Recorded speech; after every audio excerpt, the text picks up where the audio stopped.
Okay, so this is chapter 7 of Errors in English, Guide to Correct Sentence Structure.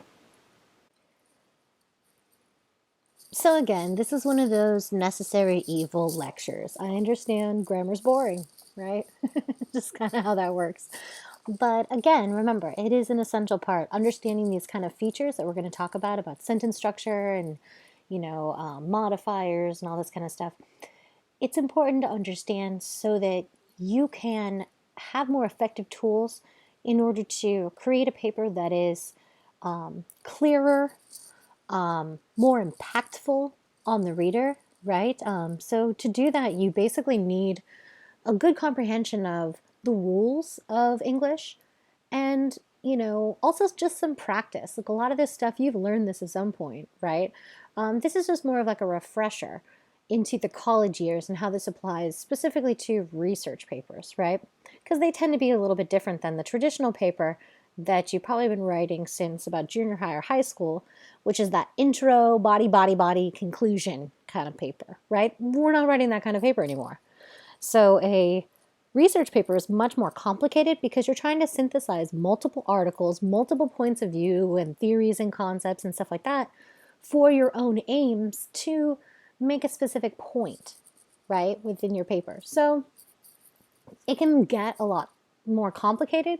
So because of that, you need to have more analytical focus on the sentence structure, on the specific word choice, on the grammar itself, all of those kind of things. Because if you're already trying to argue some complex arguments, you really want to make sure that you are conveying them very clearly to the reader, right?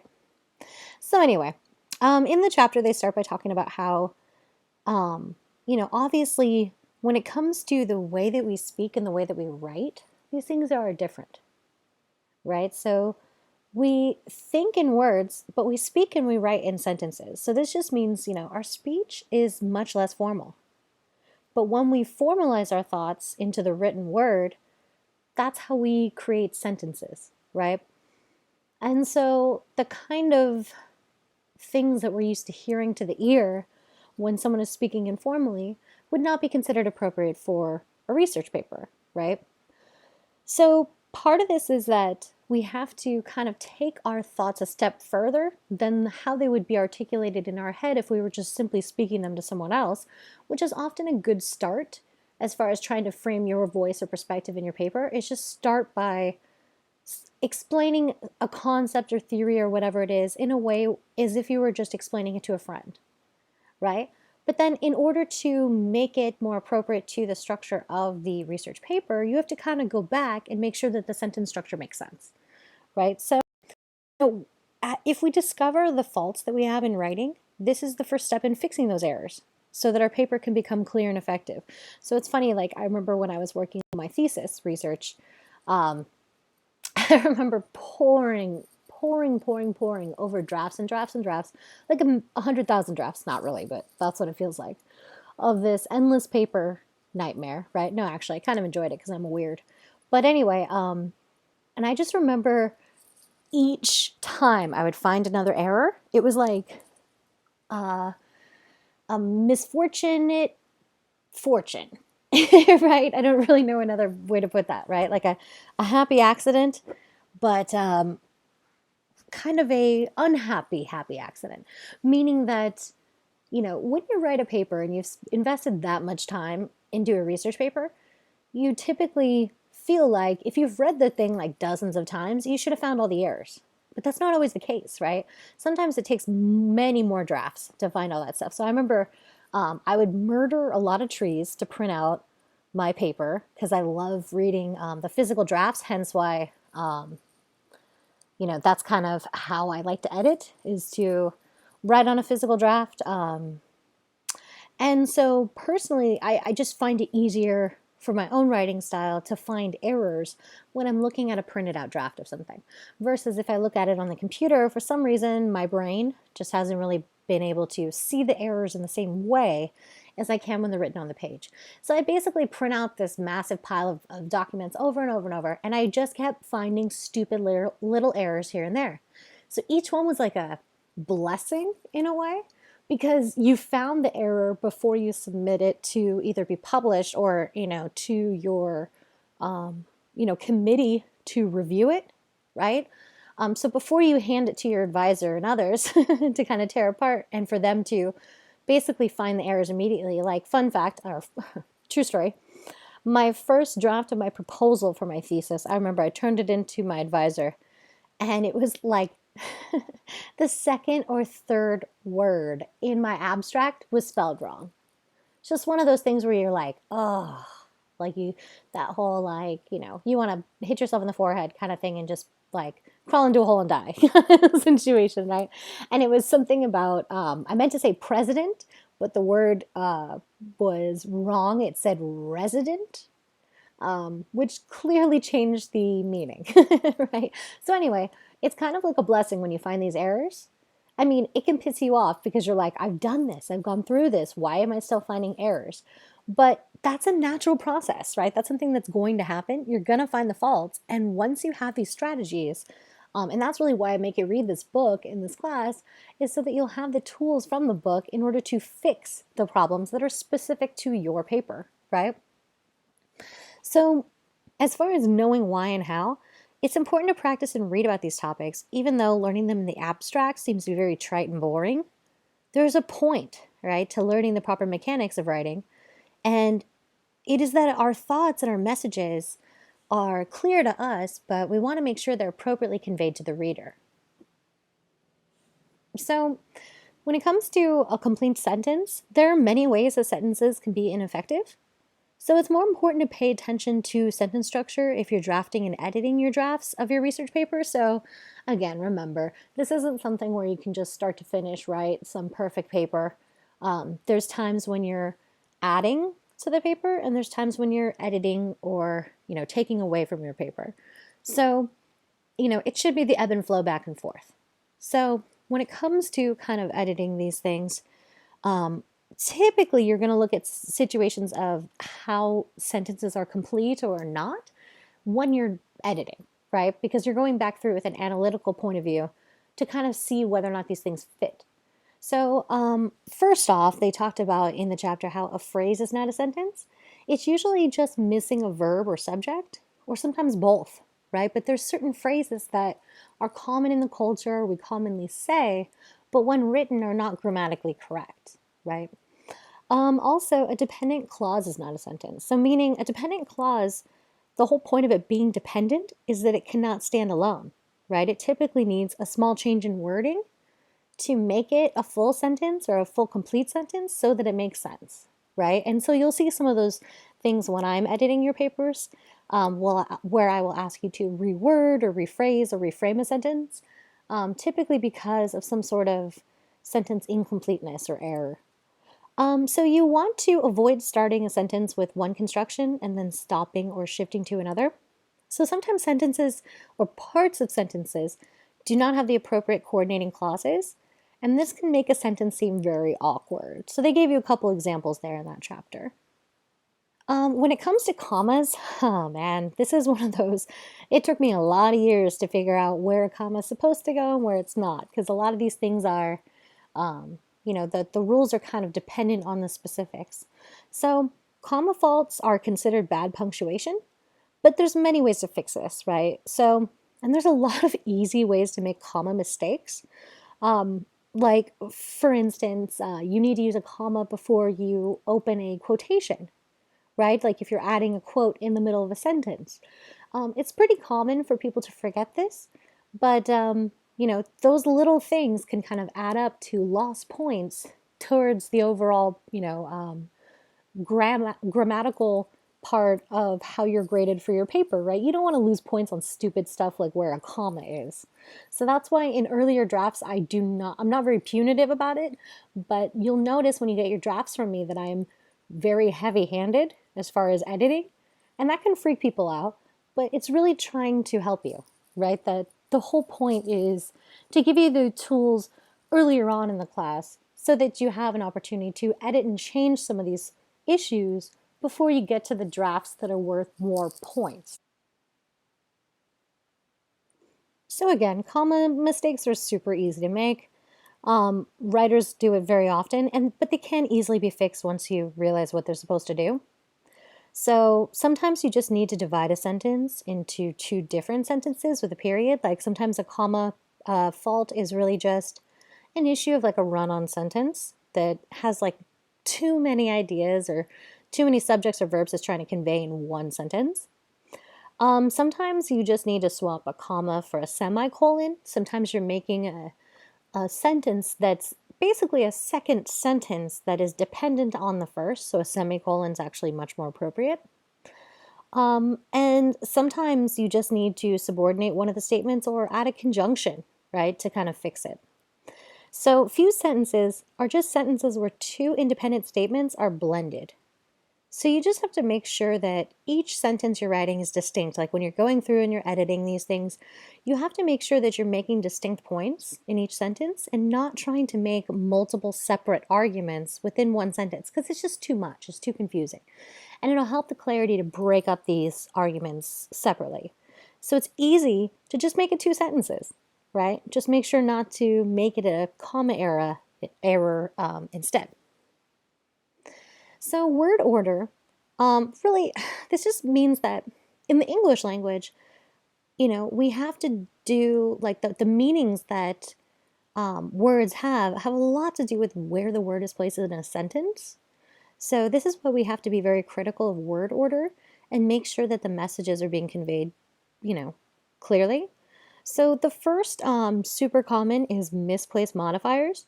So this is something that's also addressed in other lectures, but learning is repetition. So, why not learn it again? So anyway, modifiers are just words, phrases, or clauses that add a description to a sentence. So typically you would find a modifier next to the word that it logically describes. So for example, the word blue. Added to this sentence. At a downtown dealership, Kara bought a truck from a salesman with a comb-over.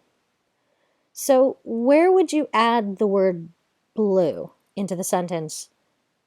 At a downtown dealership, Kara bought a truck from a salesman with a comb-over. What is blue describing?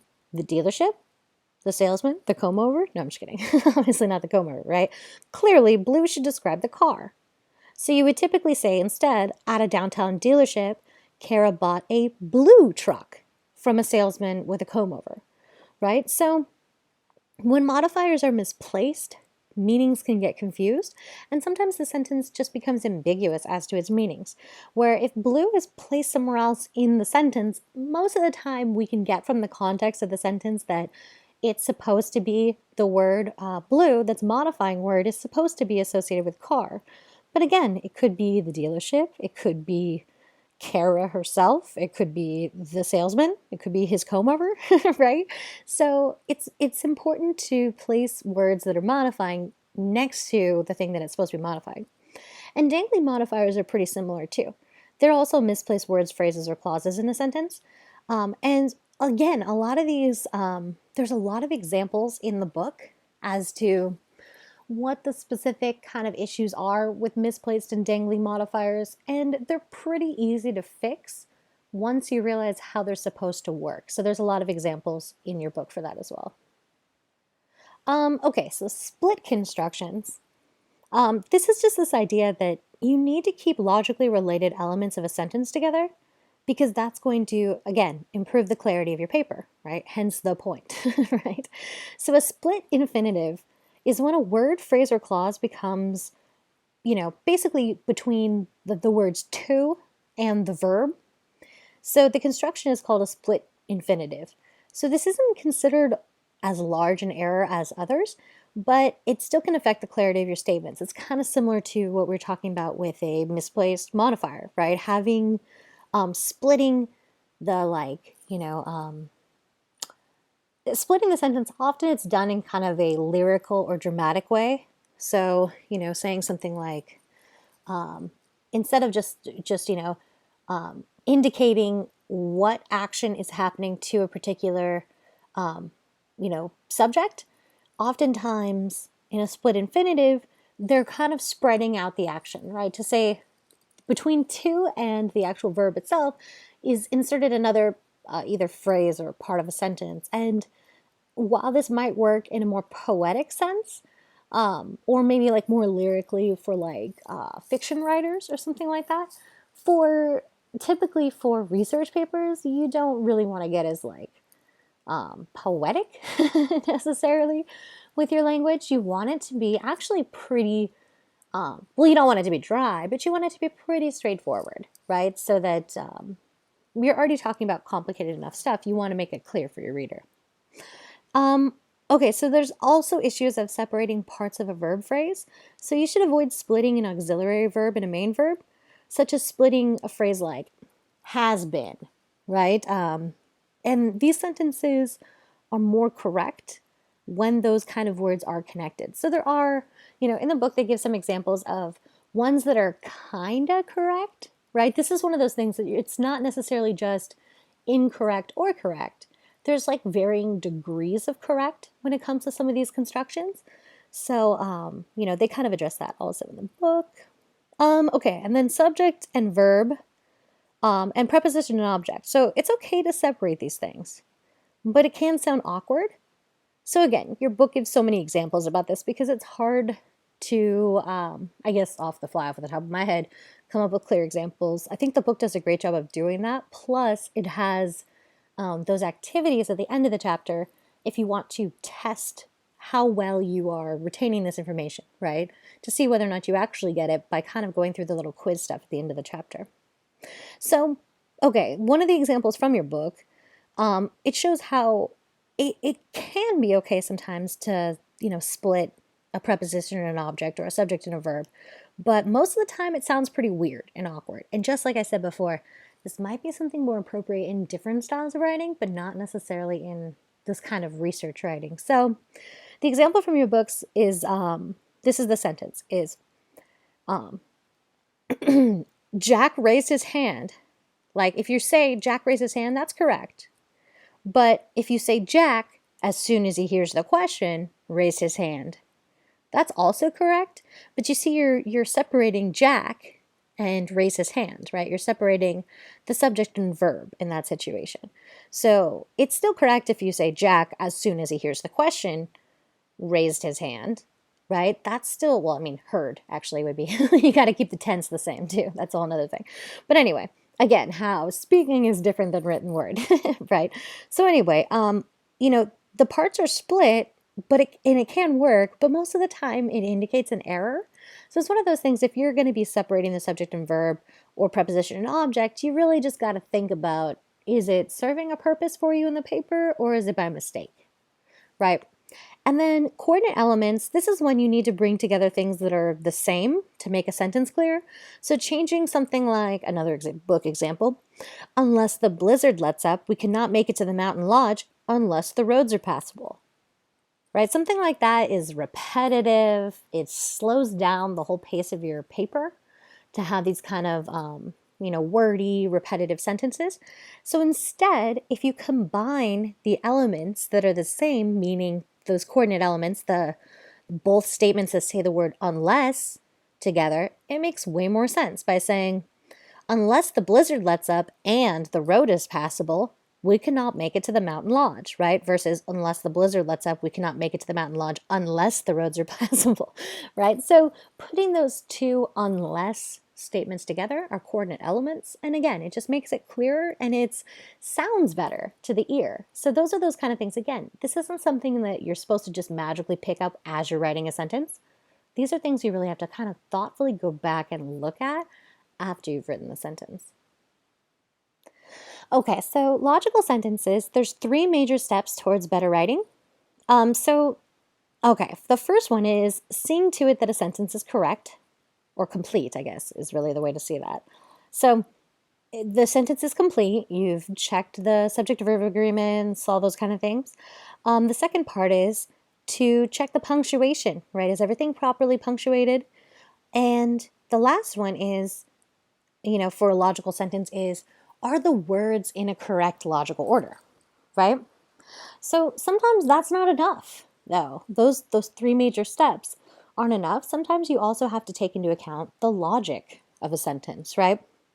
So first up is they talked about different omissions that will affect how logical sentences. So omissions of a necessary verb, omissions of other essential words, omissions of words in a comparison.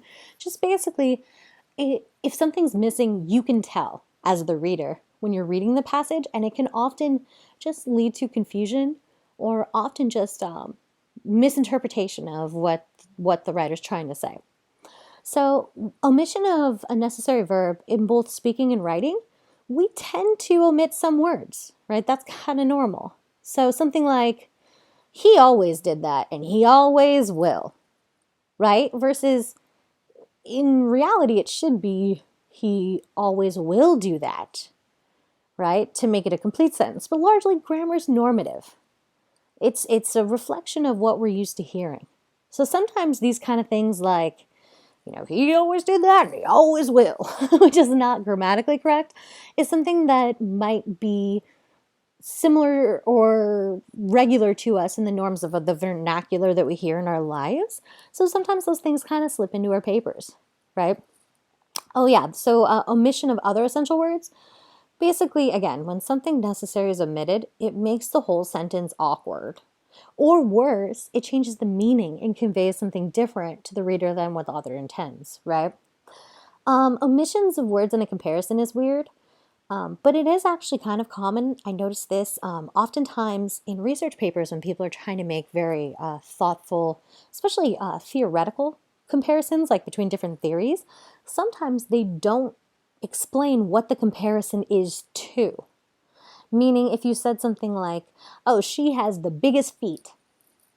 Well, the biggest feet compared to what, right? In her class at school? In the entire world, right? Those things kind of matter.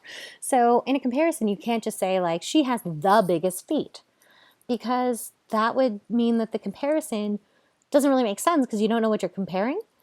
The comparison is supposed to explain and define that particular thing. So if you have the biggest feet in the universe, right, that's a lot different than in your, third grade class or something like that. So again, otherwise the meaning changes or it can be vague. So, if you're trying to make comparisons, there has to be something to compare it to, right? Also, there's the issue of mixed or double comparisons. This is when you try to compare more than two things in a sentence. And this can also cause confusion by mixing what is being compared to what, right? So if you're comparing two different things, they give examples of this in the book. They're kind of weird. But, if you say like, oh, that was, the most important thing of the most important, like when you're trying to compare two different things, only you're comparing the wrong elements of them in the same sentence. You're trying to compare too much. So confusing blends, depending on your writing style, people tend to use certain phrases or blends, such as regardless and irrespective, meaning those words, regardless and irrespective, have made it into our language in this weird blend word called irregardless, which is not a word, but irregardless of it not being a word. I constantly see it in papers. People tirelessly use it, right? So sometimes there's these weird confusing blends of words. Some of them become normative, and we talked about that a little bit before with the kind of like word choice or grammar lecture before, but other blends, yeah, like irregardless, that's not a word. It's two different words that mean something. That word means nothing because it's not a word. Okay, and then double negatives are super common in our language, such as, that won't do you no good, or I didn't see nothing, right? That's definitely, I didn't see nothing. That's definitely a double negative, right? So again, these are common in speech and even really like grammatically, like they talked about in the book. I don't know why, like, oh, hey, by the way, in French language, they're grammatically correct. And you're like, well, that's cool because we're not speaking or writing French. So anyway, but in English, it is not, considered grammatically correct to use double negatives. But again, it kind of makes their way into there because it's something we do in the culture. And then when it comes to misuse of dependent clauses, so dependent clauses function as parts of speech. So a mistake you can make using an adverbial clause is when you put it in the place of a noun or a noun phrase, such as, saying something like, stealing is when one takes someone's property. But technically, the word when, while it makes sense to us, kind of to the ear, if someone was saying it, it is not grammatically correct, right? It should be something more like, stealing is the act of taking property, not stealing is when one takes someone's property, right? So again, these things sneak in because they're tricky, and a lot of them are common in the way that we speak. Okay, so when it comes to consistent sentence structure, again, everything's about clarity, clarity, clarity, clarity, right? And just really trying to effectively communicate your message. So when you can keep elements consistent in your sentences, it's really not that difficult to do, but it does require a little thought and care to make sure that it's correct. So the first one, I see this a lot, is issues with tense. So remember, tense is just the time of a verb, right? The past, present, or future. So oftentimes students will kind of mix these elements up, right? Where they start talking about the future tense, like someone will do this or this will whatever. And then they'll fall into a past tense, right? And that same thing. And or would have or something like that. And so it's important that if you start with one tense, you gotta keep it that way, right? You can't just, you aren't a time traveler, so your sentences shouldn't be either, right? And then when it comes to subject and voice, voice is just a term that represents whether the subject is acting or being acted upon. So this is something we'll talk about, and there's other lectures about active and passive voice, but really, whether a subject is acting is really active voice. Whether something is being acted upon is passive voice. And where the subject is in the sentence is a pretty good representation of that. And again, you have a weekly writing assignment about all that. Fun, fun, fun. Okay, use of number is another thing about consistency, meaning you can't switch from a single to a plural in a sentence, right? You can't go from, woman to woman, or man to, men, or something like that. You can't start with a singular and then make it a plural, or vice versa. You have to make sure that the numbers agree. So pronouns need to agree in numbers with their antecedents. Also, when it comes to class or person of pronouns, you got to try to keep with your word choices, such as if you refer to someone as one, you wouldn't switch halfway through the sentence to the word you, right? Meaning, if you're writing a sentence, you either keep it in a removed kind of, one would say that blah, blah, blah, versus you would say that blah, blah. You can't, once you choose one, you got to stick with that one, right? Anyway, and then as far as using figures of speech, again, the key is consistency. You just don't want to switch back and forth between figurative and literal figures of speech, right? Where you're trying to illuminate something by using some sort of metaphor or analogy, but then you can't switch right back into the literal, right? Which always cracks me up because it just reminds me of Parks and Rec, of the whole literally, right? And people say that a lot when they do not mean literally. They mean figuratively. But anyway.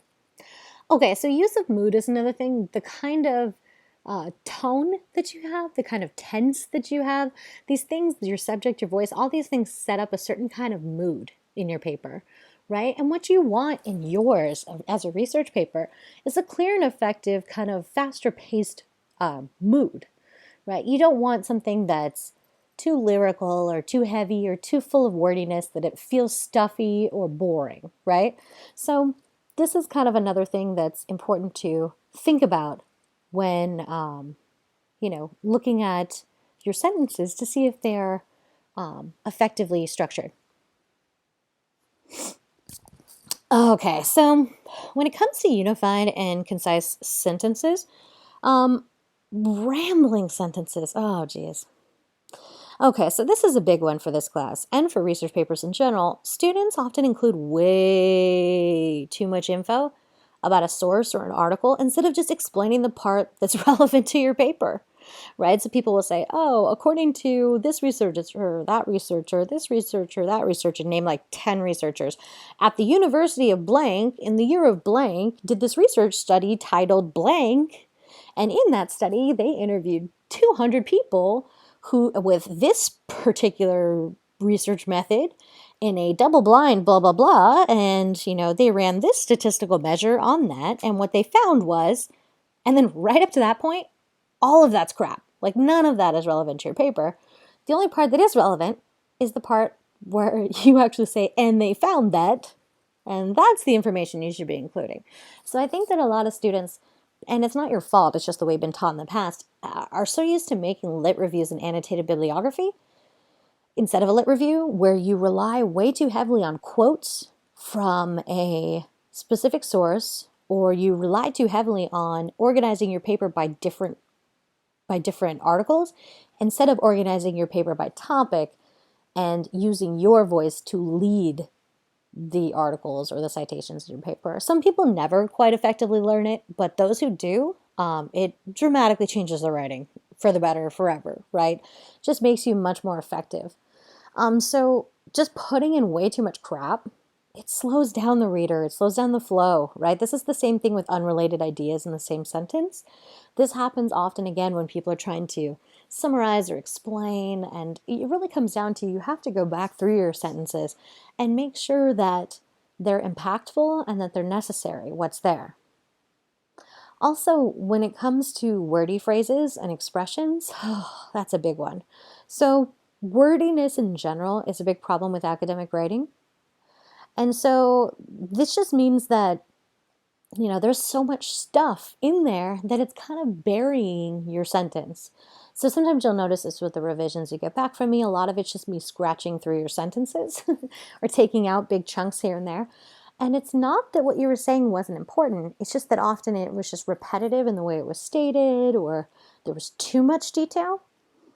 When you really need to kind of focus more when you're putting these ideas in your paper is, how does this relate to my research question? How does this relate to my hypothesis?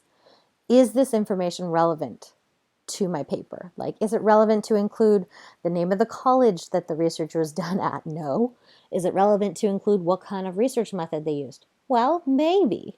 Maybe it is relevant to you, to whatever you're talking about. Maybe you're using it for your methods section to justify, hey, this other research did this study, and therefore I'm going to base mine on that. That becomes relevant. But if you're just including it just to fill up space in a paragraph, that's not a good reason for it to be there, right? Honestly, most of the time, the clearer or the more basic and straightforward the paper is, the better it is. So this also, has to do with reducing predication, getting rid of unnecessary details, and useless repetition, right? These are those things where oftentimes we add stuff because we think it's important, or we think, and again, I think what it has to do with is just there is sometimes not a step in between synthesizing an article or going through a journal article and reading it and getting the information out of it you need, and then taking a step in between that and plugging it in your paper. So that's why I tried to get you guys to do the outline assignment first before you've picked your research studies, so that you have a basic scaffolding or frame to build your ideas into. Because once you start organizing your paper based on individual articles kind of slapped together in a top to bottom format, it really loses all meaning in the same way it did when it had like a organized structure around the particular concepts that you're talking about. So some of you have that where you've used subheadings within your literature review, which is often a very effective way to kind of subdivide and make sure that you're not adding a bunch of extra crap that kind of goes off topic, right? Because you have these small subheadings that kind of keep you in line as to what you're focusing on, right? So this is one of those things that, again, you're not going to notice how to take out wordy phrases, reduce predication, take out unnecessary details or useless repetition until you edit your paper. So there's this kind of, again, I keep going back to the false narrative that some people just sit down on ass, write a paper top to bottom, and it's so easy for them, and you're the only one that it's not easy for. It's not easy for anyone. Writing is work, right? But if you sit on ass and actually sit there and, effectively edit these things and go through and look for these problems within your paper, it will give you a sense of pride and ownership over your paper that you haven't had with previous papers. And it's going to give you something tangible to show to prospective employers or grad schools or whatever it is, to show, hey, look, I can analyze, I can critically think, I can make persuasive, effective arguments, right? That's an important thing in a lot of different career fields. So again, like it's very difficult to just do somehow magically. It's really the process of writing. And I know that's like that, inconvenient truth of writing, right? Is that you got to keep doing it. You got to keep going back and editing and then editing again and then adding stuff and then subtracting stuff and adding stuff until you get to a place where you're happy with what you have, right? And so that's kind of what I'm looking for with these lectures from Errors in English, is to really go back. And I know this crap is boring and you haven't talked about a lot of these, English concepts for many years. But that's kind of the whole point of why you should refresh yourself on them. Because if anything, being in control of these things is very important, right? Being almost in command of these things.